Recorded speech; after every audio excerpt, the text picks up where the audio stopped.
ककड़ुमा court में वकीलों का प्रदर्शन, सड़क जाम करके जताया विरोध। मांगे पूरी नहीं हुई तो हड़ताल रहेगी जारी। शाहदरा बार एसोसिएशन के अध्यक्ष ने एलजी के घेराव की दी चेतावनी।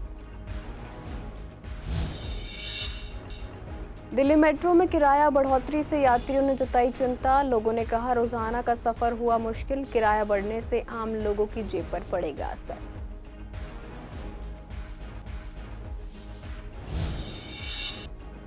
कल्याणपुरी में अज्ञात लोगों ने चलाई गोली, दरवाजा खोलते ही स्वर्ण सिंह पर किया फायर। स्वर्ण सिंह ने दरवाजा बंद करके बचाई जान।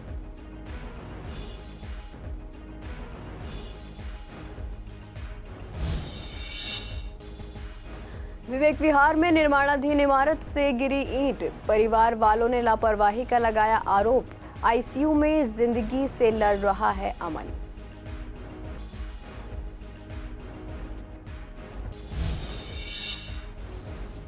मधु विहार में 5 जुआरी रंगे हाथों गिरफ्तार, 39,000 नगद और ताश के पत्ते बरामद। कई आरोपी पहले भी अपराधों में रहे हैं शामिल।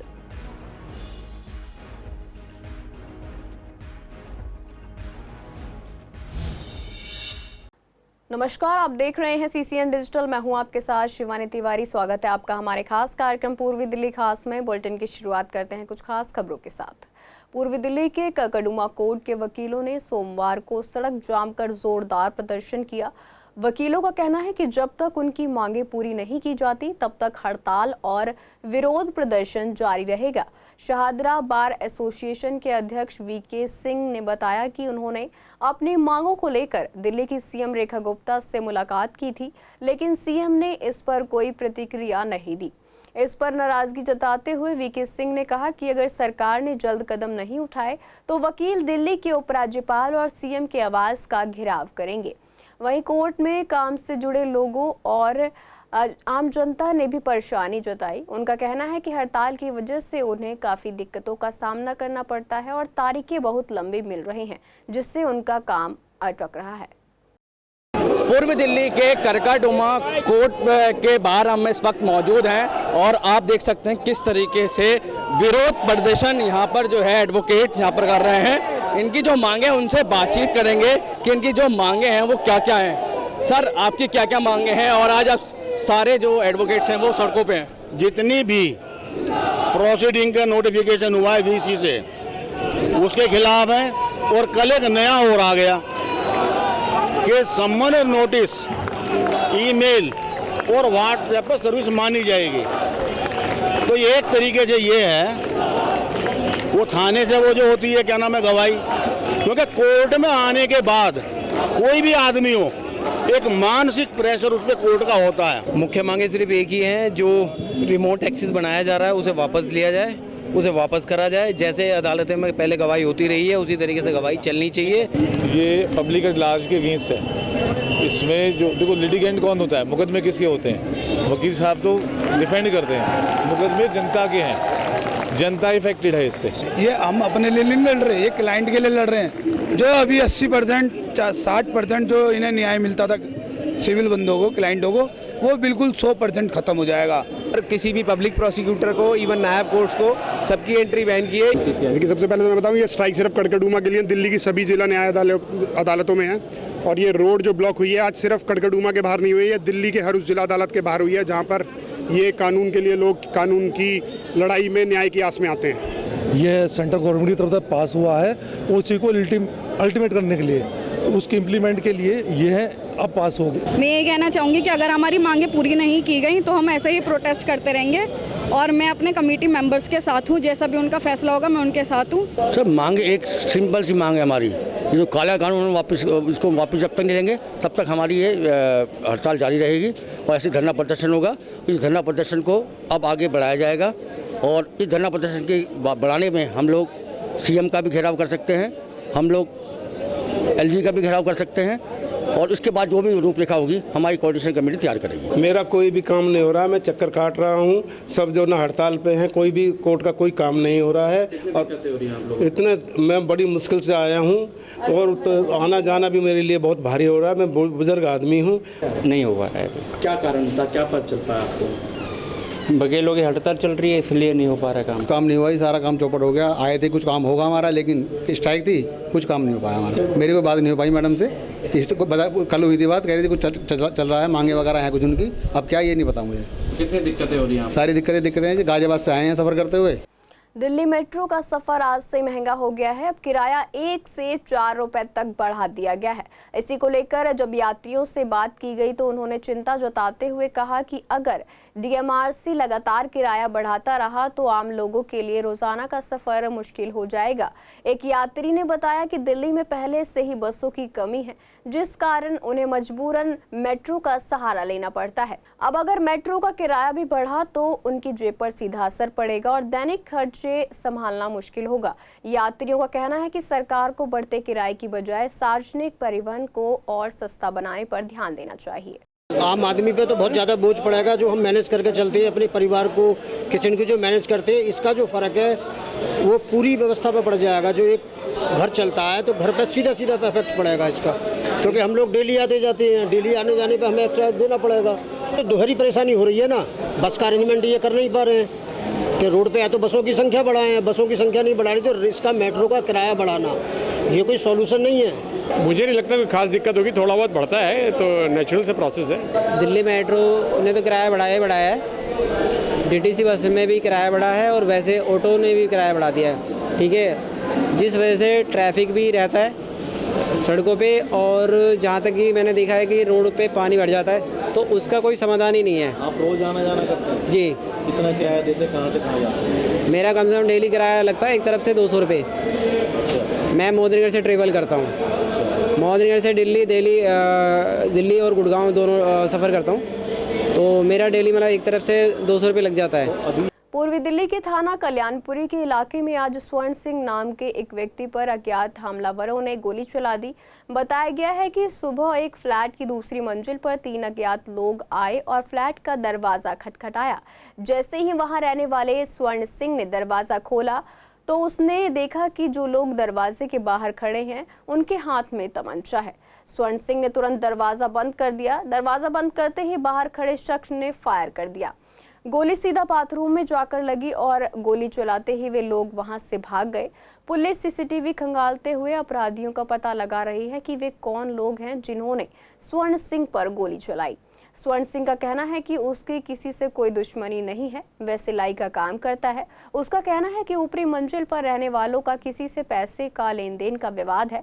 स्वर्ण सिंह का कहना है कि अगर मैं समय रहते दरवाज़ा बंद नहीं करता तो वे मुझे मार कर चले जाते। वह इतना डर गया कि इस किराए के मकान को जल्द से जल्द खाली कर देना चाहता है। उसकी पत्नी का भी यही कहना है कि हमारी किसी से कोई दुश्मनी नहीं है, हम लोग बहुत ज़्यादा डर गए हैं। 9:30 बज रहे थे जब मैं घर पे था, जिस दरवाजा खटखटाया उसके बाद जैसे मैंने गेट खोला तो उसने तमंचा से निकाला। जैसे मैं तमंचे से डर गया, मैंने घर से गेट लगाया, उसने तुरंत गोली मारी है, गेट से बाहर हो एक ही फायर किया उसने। कितने लोग थे? 3 लोग थे वो। किस वक्त की घटना है? 9:30 बजे की घटना है। नहीं मेरे को दुश्मन नहीं, किसी से कोई ऐसा लेना देना नहीं, हम तो सीधा अपने काम पे तो घर से काम पे। तो क्या कोई गलती से गोली चला दी उसने? अब ये तो सर को मारने आया, अब सर ये तो पता नहीं किसी को मारने आया था, ऊपर वाले को मारने आया था शायद, ये सर पता नहीं है। और ये पैसे से कोई लेन देन का मामला है, ये कुछ ऐसा ही है। सुने अंदर हम डोलों के साथ खेल रहे थे, एक कुतिया है ऊपर वाली की, वो आ जाती है अपने आप खुद से ही, तो उससे खेल रहे थे हम और नाश्ता कर रहे थे अंदर। तो गेट खटखटाया तो मैं बोली जाके तुम देखो, मैं तो नाश्ता कर रही हूँ। तो इन्होंने देखा, हल्का सा गेट खोला, फिर टांगे दिखी थी मुझे, तो बस टांगे और टी-शर्ट, इससे ज्यादा कुछ नहीं दिखा। और इन्होंने हल्ला करा कि रानी और नीतू अंदर है, इन्होंने ये बोला। हम अंदर थे, ये तो इकली थी बाहर। मेरी लड़की है। हाँ, तो इन्होंने गेट लगाया, फिर तो मैंने आवाज मारी सापटने से, जब लोग आए थे बाहर के, कह रहे थे फायरिंग। शहादरा डिस्ट्रिक्ट के विवेक विहार इलाके में 7 दिन पहले हुए हादसे ने स्थानीय लोगों को दहशत में डाल दिया है। जानकारी के मुताबिक मुकेश नगर निवासी अमन अपने दोस्तों विवेक और वंश के साथ 19 अगस्त की सुबह स्कूटी पर विश्वास नगर की लाइब्रेरी से जा रहे थे। जैसे ही वे गौशाला के पास पहुंचे, एक निर्माणाधीन मकान से अचानक ईंट गिरकर अमन के सिर पर लगी। हादसे में अमन मौके पर ही बेहोश हो गया।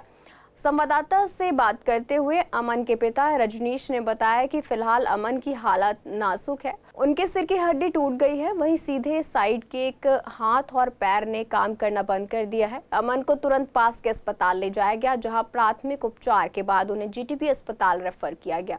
पिछले 7 दिनों से वे जीटीबी अस्पताल के आईसीयू में भर्ती हैं। अमन के परिवार ने आरोप लगाया है कि हादसे के बाद ना तो पुलिस ने कोई सख्त एक्शन लिया और ना ही मकान मालिक या ठेकेदार ने अस्पताल आकर बच्चे का हालचाल पूछा। हादसे के बाद से उस निर्माणाधीन इमारत को हरे पर्दे से ढक दिया गया है और काम रोक दिया गया है। सूत्रों का कहना है कि इमारत किसी स्थानीय निगम पार्षद के रिश्तेदार की बताई जा रही है, जिस वजह से कार्रवाई धीमी दिखाई दे रही है। जब संवाददाता ने इस मामले में शाहदरा नॉर्थ जोन के अध्यक्ष पुनीत शर्मा से बात की तो उन्होंने कहा कि वो इस मामले में कार्रवाई करवाने की कोशिश करेंगे। इस बीच पुलिस ने कहा है कि मामले की जांच चल रही है। अमन अपने दोस्तों के साथ लाइब्रेरी के लिए निकला था यहाँ से, और रास्ते में कोई एक बिल्डिंग बन रही है, टूट रही है, उसमें से कोई ईंट आकर उसके सर पे 4थी 5वीं मंजिल पे से गिर गई और उसके बाद उसको कोई होश नहीं है। उसको फिर वहाँ से वो बच्चे सीधा हेडगवार हॉस्पिटल लेके गए थे, वहाँ से उन्होंने उसे रेफ़र कर दिया जीटीबी के लिए, और जीटीबी में उसका ऑपरेशन बोल दिया गया। ऑपरेशन में अब उसका ऑपरेशन होने के बाद उसका एक साइड का बिल्कुल भी हाथ, राइट साइड में हाथ और पैर बिल्कुल डैमेज हो गए, काम नहीं कर रहे। कितनी उम्र है अमन की, क्या करता है? अमन की उम्र 20 साल है और 3rd ईयर फाइनल बीए कर रहा था वो, और उसने अभी हाँ नौकरी के लिए भी अप्लाई कर रहा था। ये सर ट्यूसडे की बात है, अमन का फ़ोन आया था मेरे पास, तो मैं गया था, तो एक और दोस्त मिल गया था मैं गली के बाद, तो वो भी मिल गया था। हम तीनों बैठ के स्कूटी पे जा रहे थे, मेरे को लाइब्रेरी छोड़ना था इन्हें, और वो जो दूसरे दोनों जा रहे थे वो सामान अपना ले रहे थे घर भर का। तो मैं बैग वैग था नहीं, तो ऐसे ही जा रहा था लाइब्रेरी। तो जवाहर नगर चौक से आगे गौशाला के सामने घर है, वहाँ काम चल रहा है, तो उसकी वो एल टाइप का घर है, तो एक साइड तो उसकी बंद थी, तो हमने इसलिए राइट साइड से ले लिया जो उसका दूसरी साइड पड़ती है। तो वहाँ से हम जा रहे हैं, तो मैं स्कूटी चला रहा था, बीच में अमन बैठा था और उसके पीछे एक और बंदा था, वंश। तो ऊपर से एकदम से ईंट आई और अमन के लग गई, और जैसी लगी फिर हम अपना एक की टी शर्ट लेके जल्दी से हमने बिठाया उसे। मैंने अमन को पकड़ा पीछे से, एक वंश था जो हमारे साथ था, उसने स्कूटी चलाई, बोला मेडगवाल ले गए उसे। हेडगवाल नहीं कुछ भी नहीं लगा रखा था, मतलब जो हरा सा वो पर्दा सा लगा देते जिससे पता चले कंस्ट्रक्शन हो रहा है, या फिर कुछ ईंट वींट जो होती है वो ना आए, पर कुछ नहीं था ऐसा। अब जाके तो लग गया है, पर पहले कुछ नहीं था। फिलहाल मैं शाहदरा के नॉर्थ जोन में मौजूद हूँ, जहाँ पर शाहदरा नॉर्थ जोन का अमल थी कि 4 से 5 मंजिल जो बिल्डिंग है जो बन रही हैं या बनी हुई हैं उनको कार्रवाई की जाएगी। लेकिन आपके पीछे मैं दिखाऊंगा, ये झिलमिल वार्ड है और ये मंजिल है, करीबन 4 मंजिल है और लगातार काम चल रहा है। और यहाँ से एक घटना सामने आई है पिछले मंगलवार को, यहाँ से निकल रहे स्कूटी पे स्टूडेंट्स के ऊपर यहाँ से छत पे से ईंट गिर जाती है, जिस ईंट गिरने से जो स्टूडेंट है अमन के जो 20 साल का बताया गया है, उसके सिर पे चोट लगती है और उसके सिर की हड्डी टूट जाती है, जिसके कारण से वो राइट हैंड साइड से पैरालाइज हो जाता है।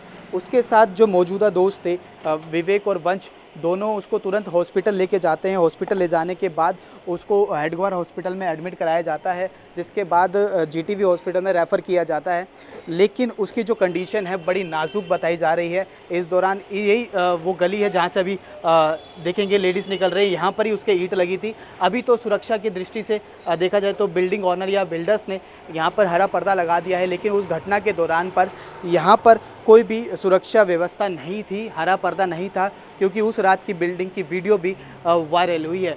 फ़िलहाल इस टाइम पे वो बच्चा गुरु तेग बहादुर के आईसीयू में एडमिट है और उसके परिवार का कहना है कि दिल्ली पुलिस और समंदर प्रशासन कोई भी मदद उनको नहीं दिलवा पाए हैं। फ़िलहाल दिल्ली पुलिस की तरफ से भी उनका कहना है कि तहकीकात की जा रही है, लेकिन परिवार का साफ आरोप है कि दिल्ली पुलिस का कोई भी अधिकारी उनसे मिलने तक भी नहीं आया, ना उनसे संपर्क में है। वीडियो जर्नलिस्ट ललित कुमार के साथ विवेक पठानी, SCCN दिल्ली।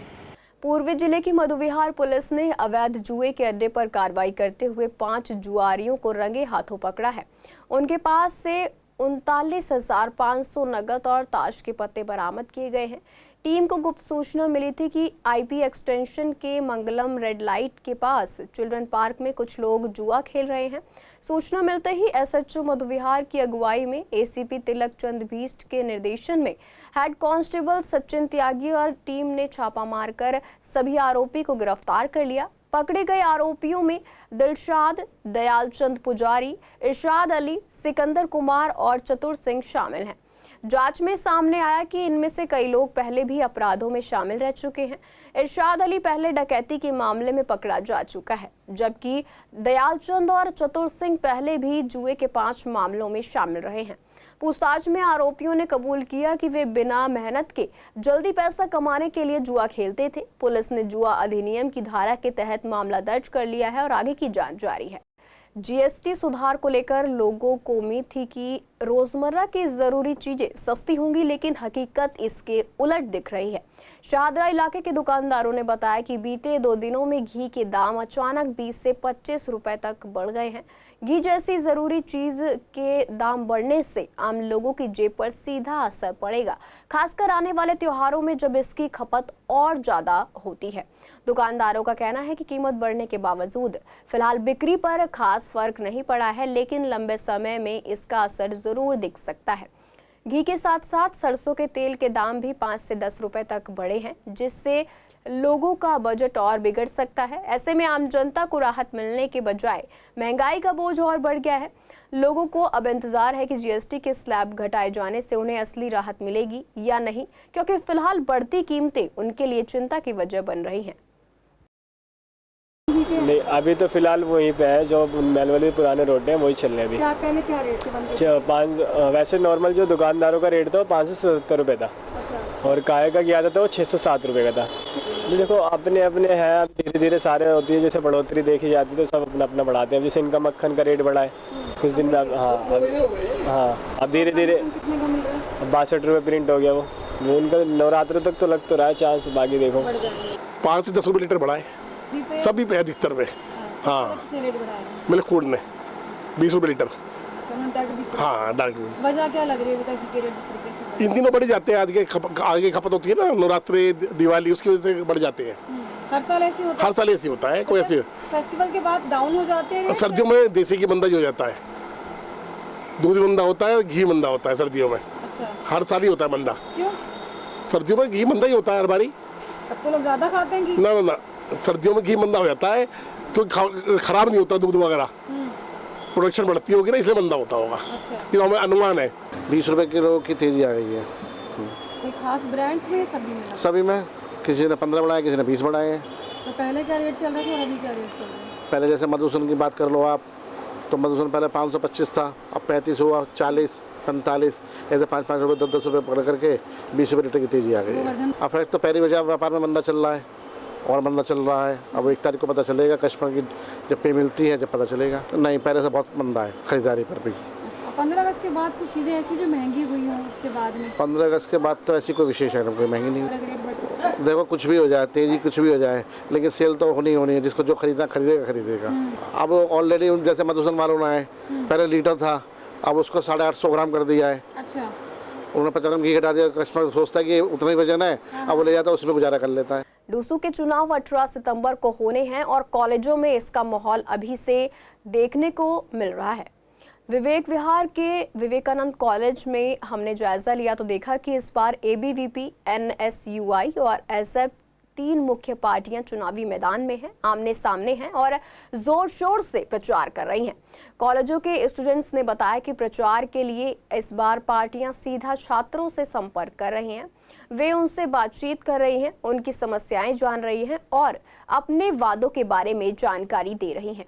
डूसू ने इस बार चुनाव प्रचार को साफ सुथरा और कम खर्च वाला बनाने के लिए कई नियम बनाए हैं। इसमें गंदगी ना फैलाना, प्रचार के लिए सीमित संसाधनों का इस्तेमाल और बॉन्ड साइन करना शामिल है। पार्टियां इन नियमों का पालन करते हुए प्रचार कर रही हैं।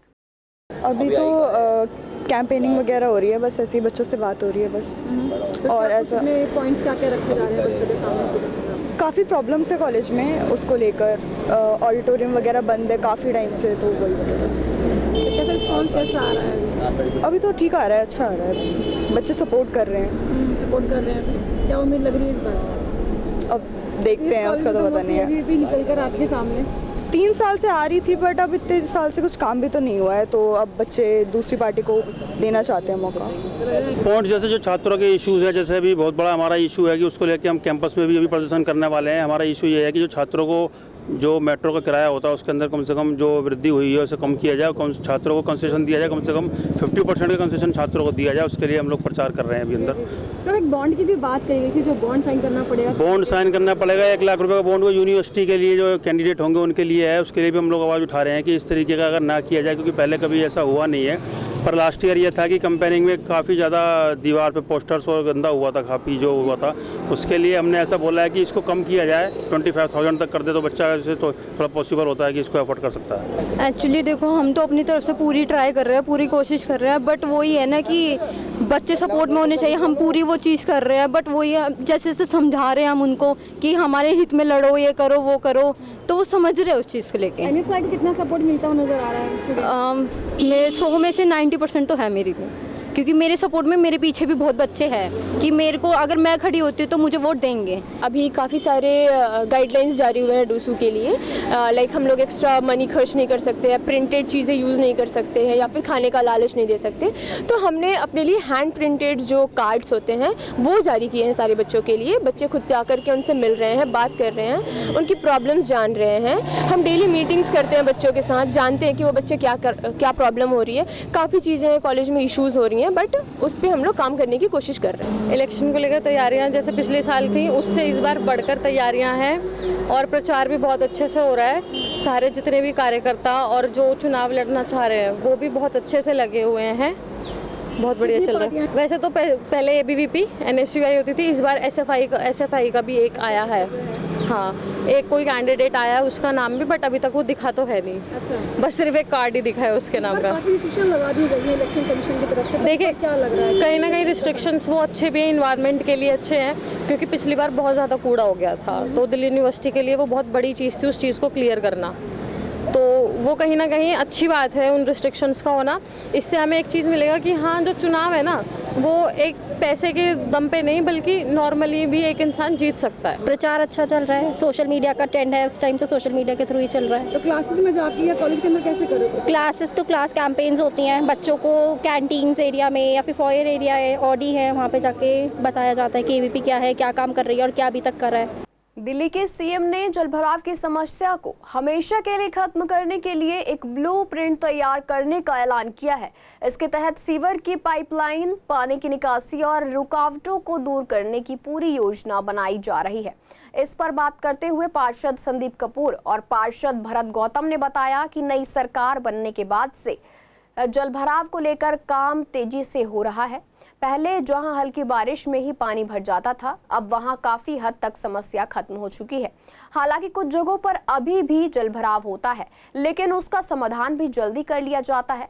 पार्षदों ने कहा कि जल्द ही पूरे शहर में सीवर सिस्टम का ब्लूप्रिंट बनाकर ये तय किया जाएगा कि कहां-कहां रुकावट है और उसे कैसे ठीक किया जा सकता है। पुरानी सरकार पर निशाना साधते हुए उन्होंने कहा कि पहले सिर्फ खजाना खाली किया गया, लेकिन अब काम किया जा रहा है। नई सरकार दिल्ली को जलभराव से पूरी तरह मुक्त करने की दिशा में गंभीर है। देश को धन्यवाद करना चाहेंगे दिल्ली की हमारी यशस्वी मुख्यमंत्री बहन रेखा गुप्ता जी का, जिनके नेतृत्व में जब से दिल्ली सरकार आई है, आप देखेंगे दिल्ली में जलभराव मिंटो रोड जैसी का, जहाँ पे एक फिक्स था कि भाई दिल्ली में बारिश हुई है तो मिंटो रोड पे तो पानी भरेगा ही भरेगा। अब देखिए लगातार मिंटो रोड की आप फुटेज निकालिए, जब से भारतीय जनता पार्टी की आदरणीय बहन रेखा गुप्ता जी की सरकार आई है, वो इतनी मेहनत कर रहे हैं कि वहाँ पे जल भराव की समस्या ही खत्म हो गई है।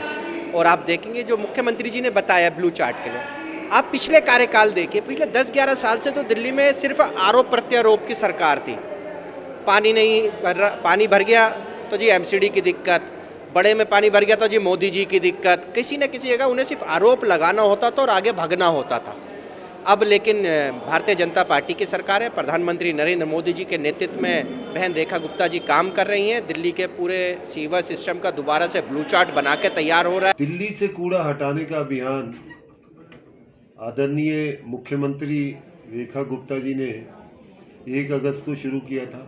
लगातार दिल्ली को साफ किया जा रहा है, लेकिन उसके साथ साथ ज़रूरत ये समझ में आ रही है कि दिल्ली की जो बाकी चीज़ें हैं, जिसमें सीवर है, नाले हैं, इनकी सफाई भी तेज़ी से हो। और हम देख रहे हैं कि पिछले 10 साल से तो आम आदमी पार्टी थी जिसने दिल्ली के इंफ्रास्ट्रक्चर पे काम नहीं किया। सीवर की लाइनें ज़्यादातर बदहाल हैं। अब समय है कि सीवर की व्यवस्था को ठीक करना है। इसके लिए मुख्यमंत्री जी ने ऐलान किया और पूरी दिल्ली का एक प्लान बनाया जा रहा है कि कौन से क्षेत्र में कितनी जल निकासी होती है, कितने सीवर पे लोड है, उसके हिसाब से लाइनों को बदलना, लाइनों को बड़ा करना और सीवर ट्रीटमेंट प्लांट लगा के, पंपिंग सिस्टम लगा के दिल्ली की सीवर की व्यवस्था को बदलना। मैं धन्यवाद देना चाहता हूँ मुख्यमंत्री जी का, जो इस गंभीर समस्या की तरफ उन्होंने सोचा है। दिल्ली में पब्लिक ट्रांसपोर्ट की रीढ़ माने जाने वाली बसों की भारी कमी से यात्रियों की मुश्किलें लगातार बढ़ रही हैं। शहर में पुरानी बसों को धीरे धीरे हटाया जा रहा है, लेकिन उनकी जगह नई बसों की पर्याप्त संख्या अब तक नहीं आई है। इस वजह से बस स्टॉप पर यात्रियों को घंटों इंतजार करना पड़ रहा है। कई जगहों पर भीड़ इतनी बढ़ जाती है कि लोग बस में चढ़ने के लिए हाहाकार मचाते नजर आते हैं।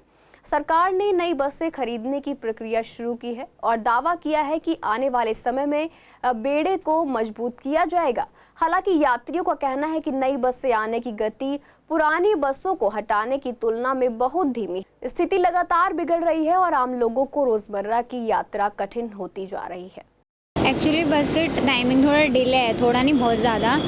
मैं अभी वेट कर रही हूँ, स्टिल अभी तक आई नहीं है। 10 to 15 मिनट्स मुझे हो गए हैं। कौन से आप बस स्टॉप पर खड़े हैं? आनंद विहार के। आनंद विहार पर। हाँ जी। तो कितनी दिक्कतें आप लोगों को फेस करने पड़ रही हैं? मतलब नॉर्मली तो यहाँ पे बस आती नहीं, मतलब डिले रहती है हमेशा ही। जो गूगल मैप्स पे टाइमिंग होती है उसके अकॉर्डिंग कभी नहीं आती। हो गया आपको 20 मिनट तो हो ही है। क्या बस आ नहीं रही है क्या, किस वजह से? भैया यहाँ पे बस की ना बहुत प्रॉब्लम रहती है, कभी आती है तो रुकती नहीं है। मतलब बहुत सारे प्रॉब्लम है यहाँ पे। कौन सा मतलब बस स्टॉप के बाहर आप खड़े? ये आनंद विहार के हसनपुर डिपो है। ये हसनपुर क्या है? अच्छा, ये कहते हैं कि ISBT आनंद विहार पर बहुत सारी बसें मिलती हैं। हाँ, तो यहाँ पर भी दिक्कतें आ रही हैं? दिक्कतें आती है, इसमें कई बार रुकता है, कई बार नहीं रुकता। शाहदरा के मुकेश नगर स्थित धर्मशाला में भारत सरकार के मंत्रालय की ओर से बुजुर्गों और दिव्यांगजनों के लिए रजिस्ट्रेशन शिविर का आयोजन किया गया, जिसमें मुख्य भूमिका में सांसद और केंद्रीय राज्य मंत्री हर्ष मल्होत्रा रहे। कार्यक्रम का उद्देश्य जरूरतमंद बुजुर्गों और दिव्यांग लोगों को सुनने की मशीन, व्हील चेयर, लाठी, चश्मा और सहायक उपकरण उपलब्ध कराना है। शिविर में रजिस्ट्रेशन और स्वास्थ्य जांच की व्यवस्था की गई ताकि आने वाले दिनों में जिनको भी जरूरत है उन्हें सही उपकरण दिए जा सके। विधायक संजय गोयल ने बताया कि अब तक लगभग 200 लोगों का रजिस्ट्रेशन शाहदरा विधानसभा क्षेत्र से हो चुका है और आगे और भी रजिस्ट्रेशन होने की संभावना है। उन्होंने बताया कि अगले महीने एक कार्यक्रम का आयोजन और होगा, जिसमें रजिस्टर्ड लोगों को उपकरण बांटे जाएंगे, जिससे कई परिवारों को बड़ी राहत मिलेगी। हमारे देश के यशस्वी प्रधानमंत्री श्री नरेंद्र मोदी जी के भारत सरकार के मंत्रालय सामाजिक न्याय एवं आधिकारिकता द्वारा और हमारे यहाँ के लोकप्रिय सांसद और केंद्रीय राज्य मंत्री श्री हर्ष मल्होत्रा जी के माध्यम से ये कैंप शाहदरा विधानसभा में लगाया जा रहा है, जिसमें हमारे जो दिव्यांगजन हैं और 60 साल से ऊपर के हमारे बुजुर्ग हैं, वरिष्ठ नागरिक हैं, उनके लिए सहायक उपकरण हेतु उनको कई बार क्या होता है कि इस एज में आते आते कई बार व्हील चेयर की आवश्यकता होती है, कान की मशीन की आवश्यकता होती है, स्टिक्स की आवश्यकता होती है, स्टूल पास करने में प्रॉब्लम होती है। तो स्टूल जो है उनके लिए अलग अलग जो सहायक उपकरण होते हैं, नी पैड्स हैं, कमर की बेल्ट है, गर्दन के लिए आपके पेटी है, इस तरह की चीज़ें और उनके असेसमेंट करके यहाँ पर अधिकारी भारत सरकार के आए हुए हैं। वो असेसमेंट कर रहे हैं कि किस बुजुर्ग को क्या आवश्यकता है। आँख टेस्ट करवानी है, BP भी हाई लो होता है और गले में ऐसे अब ये तो पता लगेगा, जब आए हैं तो अब मिलेगी तो पता लगेगा। एक तो आँखें भी टेस्ट करवानी है। सही मानते हैं भैया, क्यों ना मैं हमारे तो आँख में जालो आ रहा है, जालो हट जाएगा। जो बुजुर्गों के लिए फ़ायदेमंद हो, यात्रा भी करवावे, बुजुर्ग के लिए फ़ायदेमंद हो। जरूरत तो सब चीज़ के पेंशन वे नहीं बन रही, बड़े बूढ़े की जो 60 साल वालों के उनकी पेंशन नहीं बन रही, और हारे बीमारी सोचिए या काम नहीं है किसी का। फिलहाल के लिए पूर्वी दिल्ली खास में इतना ही। ऐसी तमाम अपडेट्स के लिए बने रहिए CCN डिजिटल के साथ।